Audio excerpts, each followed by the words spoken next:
ಕರ್ನಾಟಕ ರಾಜ್ಯದ ಪ್ರತಿಯೊಬ್ಬ ಆತ್ಮೀಯ ಸರ್ಕಾರಿ ನೌಕರರೇ, ನಿವೃತ್ತ ಸರ್ಕಾರಿ ನೌಕರರೇ, ಈ ದಿನ ಸರ್ಕಾರಿ ನೌಕರರ ಸಂಬಳದ ವಿಚಾರದಲ್ಲಿ ಕರ್ನಾಟಕ ಹೈಕೋರ್ಟ್ ಒಂದು ಮಹತ್ವದ ಐತಿಹಾಸಿಕ ತೀರ್ಪನ್ನು ನೀಡಿದೆ. ರಾಜ್ಯ ಸರ್ಕಾರಿ ನೌಕರರಿಗೆ ವರದಾನವಾಗುವಂತಹ ಈ ಐತಿಹಾಸಿಕ ತೀರ್ಪು ಪ್ರತಿಯೊಬ್ಬರಿಗೂ ಉಪಯುಕ್ತ. ತಕ್ಷಣ ಬಾಕಿ ಇರುವ ಸಂಬಳವನ್ನು ನೀಡಲು ಹೈಕೋರ್ಟ್ ಒಂದು ಐತಿಹಾಸಿಕ ತೀರ್ಪನ್ನು ನೀಡಿದೆ ಅಂತಲೇ ಹೇಳ್ಬೋದು. ಬಾಕಿ ಉಳಿಸಿರುವಂತಹ ಸಂಬಳವನ್ನು ಯಾರು ಬಾಕಿ ಉಳಿಸಿರ್ತಾರೋ ಆ ಅಧಿಕಾರಿಯ ವೇತನದಲ್ಲಿ ವಸೂಲಿ ಮಾಡಲು ಕೂಡ ಕರ್ನಾಟಕ ಹೈಕೋರ್ಟ್ ಐತಿಹಾಸಿಕ ತೀರ್ಪನ್ನು ನೀಡಿದೆ ಅಂತಲೇ ಹೇಳ್ಬೋದು. ಸಂಬಳದ ವಿಚಾರದಲ್ಲಿ ಈ ಐತಿಹಾಸಿಕ ತೀರ್ಪು ಏನು ಅನ್ನೋದ್ರ ಬಗ್ಗೆ ತಿಳಿಸೋದಕ್ಕಿಂತ ಮುಂಚಿತವಾಗಿ ಯಾರೆಲ್ಲ ಈ ಚಾನಲ್ಗೆ ಸಬ್ಸ್ಕ್ರೈಬ್ ಆಗಿಲ್ಲ, ದಯವಿಟ್ಟು ಕೆಳಗಡೆ ಕಾಣ್ತಾ ಇರೋಂಥ ಸಬ್ಸ್ಕ್ರೈಬ್ ಬಟನನ್ನು ಒತ್ತಿ, ಬೆಲ್ ಐಕಾನನ್ನು ಕ್ಲಿಕ್ ಮಾಡಿ, ಆಲ್ ಅಂತ ಮಾಡಿ. ನೀವು ಫೇಸ್ ಮಾಡ್ತಾ ಇರೋಂಥ ಎಲ್ಲ ಪ್ರಾಬ್ಲಮ್ಗಳನ್ನು ಲೀಗಲ್ಲಾಗಿ ಸಾಲ್ವ್ ಮಾಡ್ಕೊಳ್ಳೋಕ್ಕಿರೋಂಥ ಉತ್ತಮ ವೇದಿಕೆ ಸರ್ಕಾರಿ ನೌಕರ ಮಿತ್ರ ಯೂಟ್ಯೂಬ್ ಚಾನಲ್ಗೆ ಜಾಯ್ನ್ ಆಗಿ. ಸ್ನೇಹಿತರೆ, ಸರ್ಕಾರಿ ನೌಕರಿ ಮಾಡ್ತಾ ಇರ್ತೀವಿ, ಹಗಲು ರಾತ್ರಿ ಅನ್ನೋದೇ ಸರ್ಕಾರಿ ನೌಕರಿ ಮಾಡ್ತಾ ಇರ್ತೀವಿ. ಒಂದು ತಿಂಗಳು ಏನಾದರೂ ನಮಗೆ ಸಂಬಳ ಬರಲಿಲ್ಲ ಅಂದರೆ ಜೀವನ ಎಷ್ಟು ಕಷ್ಟ ಅಂತ ತಮಗೆಲ್ಲರಿಗೂ ಗೊತ್ತಿದೆ.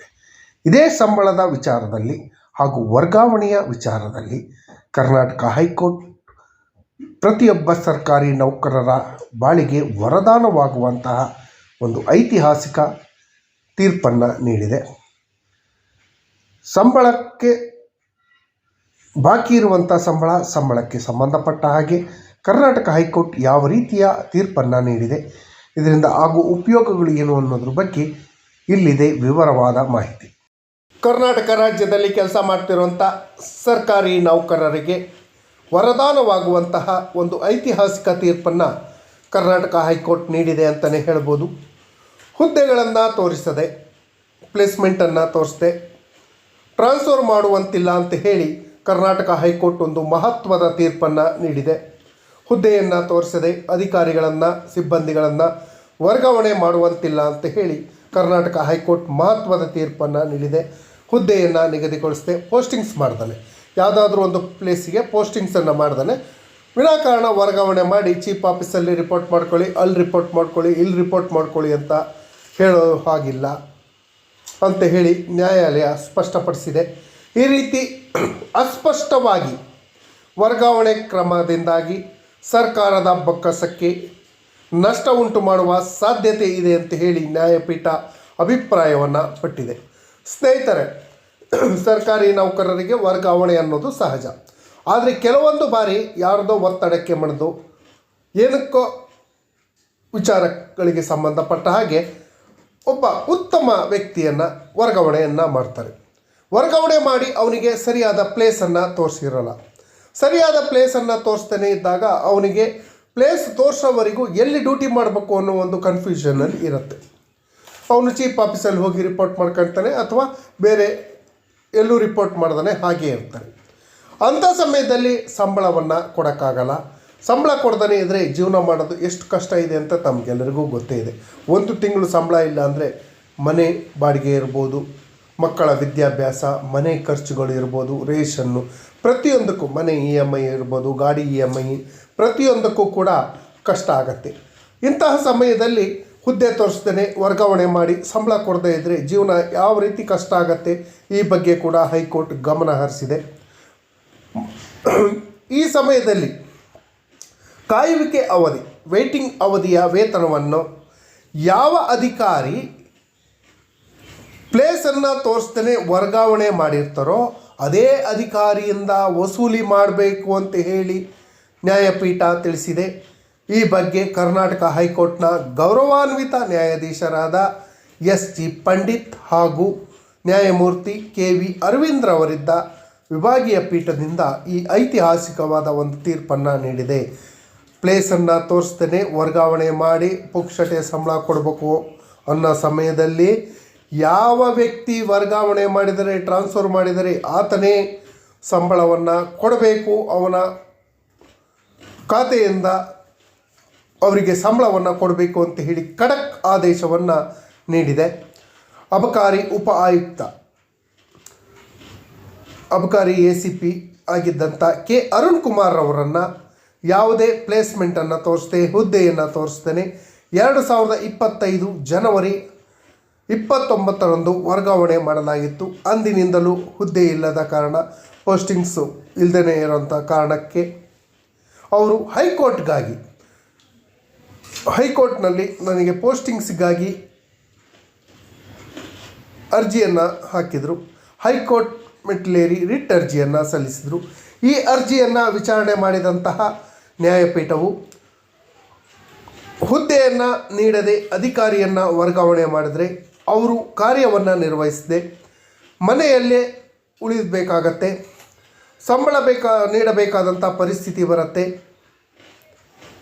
ಕೆಲವೊಂದು ಬಾರಿ ಹುದ್ದೆಯನ್ನು ತೋರಿಸದೆ ವರ್ಗಾವಣೆ ಮಾಡಿದಂಥ ಸಮಯದಲ್ಲಿ ಹುದ್ದೆ ತೋರಿಸ್ತೇನೆ ಇದ್ದಾಗ ಸಂಬಳ ಕೂಡ ಆಗೋದಿಲ್ಲ.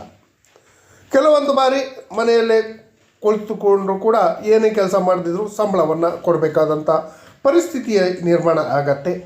ಆದ್ದರಿಂದ ರಾಜ್ಯದ ತೆರಿಗೆದಾರರ ಹಣ ದುರುಪಯೋಗ ಆಗತ್ತೆ, ಮಿಸ್ಯೂಸ್ ಆಗತ್ತೆ ಅಂತ ಹೇಳಿ ನ್ಯಾಯಪೀಠ ತಿಳಿಸಿದೆ. ಸಾರ್ವಜನಿಕ ಹಣವನ್ನು ಸಮರ್ಪಕ ಬಳಕೆ ಮಾಡುವುದು ಸರ್ಕಾರದ ಹೊಣೆಗಾರಿಕೆ ಅಂತ ಇದನ್ನು ನೆನಪಿಸಿದಂಥ ನ್ಯಾಯಪೀಠ ಹುದ್ದೆಯನ್ನು ತೋರಿಸದೆ ವರ್ಗಾವಣೆ ಮಾಡಿದಂಥ ಅಧಿಕಾರಿಯ ಸಂಬಳದಿಂದ ವರ್ಗಾವಣೆ ಆಗಿರುವಂಥ ಅಧಿಕಾರಿಗೆ ಸಂಬಳವನ್ನು ಕೊಡಬೇಕು. ಇನ್ನು ಮುಂದೆ ಯಾವುದೇ ಕಾರಣಕ್ಕೂ ಯಾವುದೇ ಅಧಿಕಾರಿ ಸಿಬ್ಬಂದಿಯವರನ್ನು ವರ್ಗಾವಣೆ ಮಾಡಿದ್ರೆ ಅವರಿಗೆ ಪ್ಲೇಸ್ಮೆಂಟನ್ನು ತೋರಿಸ್ಬೇಕು. ಪ್ಲೇಸ್ಮೆಂಟನ್ನು ತೋರಿಸ್ತೇನೆ, ವರ್ಗಾವಣೆ ಮಾಡುವಂತಿಲ್ಲ ಅಂತ ಹೇಳಿ ಖಡಕ್ ಆದೇಶವನ್ನು ನ್ಯಾಯಪೀಠ ನೀಡಿದೆ.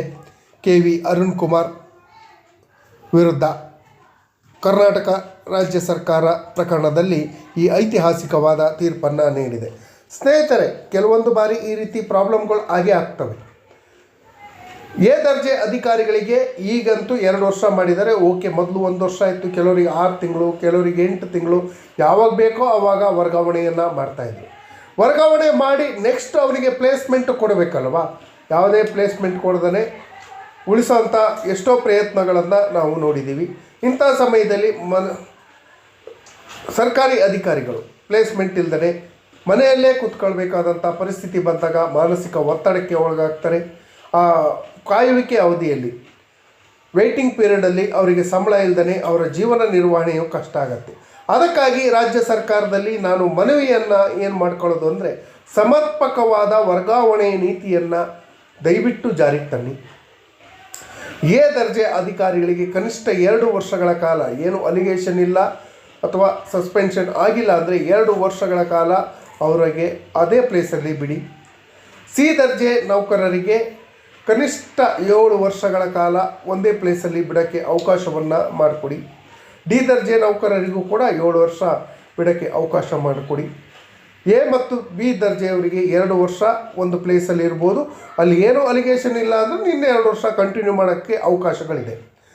ಅದನ್ನು ಬಿಟ್ಟು ಅವ್ರಿಗೆ ಯಾವುದೇ ಹುದ್ದೆಯನ್ನು ತೋರಿಸದೆ ವರ್ಗಾವಣೆ ಮಾಡಿದ್ರೆ ಬಹಳಷ್ಟು ಸಮಸ್ಯೆಗಳಾಗತ್ತೆ. ತೆರಿಗೆದಾರರ ಹಣ ಸುಮ್ಮನೆ ಮಿಸ್ಯೂಸ್ ಆಗುತ್ತೆ. ಹಾಗಾಗಿ ಈ ಆದೇಶದಿಂದ ರಾಜ್ಯ ಸರ್ಕಾರ ಸಮರ್ಪಕವಾದ ವರ್ಗಾವಣೆ ನೀತಿಯನ್ನು ಜಾರಿಗೆ ತರಬೇಕು ಅಂತ ಹೇಳಿ ಮನವಿಯನ್ನು ಮಾಡ್ಕೊಳ್ತಾ, ಈ ಮಾಹಿತಿ ಯಾರಿಗೆಲ್ಲ ಇಷ್ಟ ಆಗಿದೆ ಅವರು ದಯವಿಟ್ಟು ಕೆಳಗಡೆ ಕಾಣ್ತಾ ಇರೋಂಥ ಸಬ್ಸ್ಕ್ರೈಬ್ ಬಟನನ್ನು ಒತ್ತಿ, ಬೆಲ್ ಐಕಾನನ್ನು ಕ್ಲಿಕ್ ಮಾಡಿ ಆಲ್ ಅಂತ ಮಾಡಿ ನೀವು ಫೇಸ್ ಮಾಡ್ತಾ ಇರೋಂಥ ಎಲ್ಲ ಪ್ರಾಬ್ಲಮ್ಗಳನ್ನು ಲೀಗಲ್ಲಾಗಿ ಸಾಲ್ವ್ ಮಾಡ್ಕೊಳ್ಳೋಕ್ಕಿರೋಂಥ ಉತ್ತಮ ವೇದಿಕೆ ಸರ್ಕಾರಿ ನೌಕರ ಮಿತ್ರ ಯೂಟ್ಯೂಬ್ ಚಾನಲ್ಗೆ ಜಾಯ್ನ್ ಆಗಿ. ಧನ್ಯವಾದಗಳು. ಜೈ ಹಿಂದ್, ಜೈ ಕರ್ನಾಟಕ.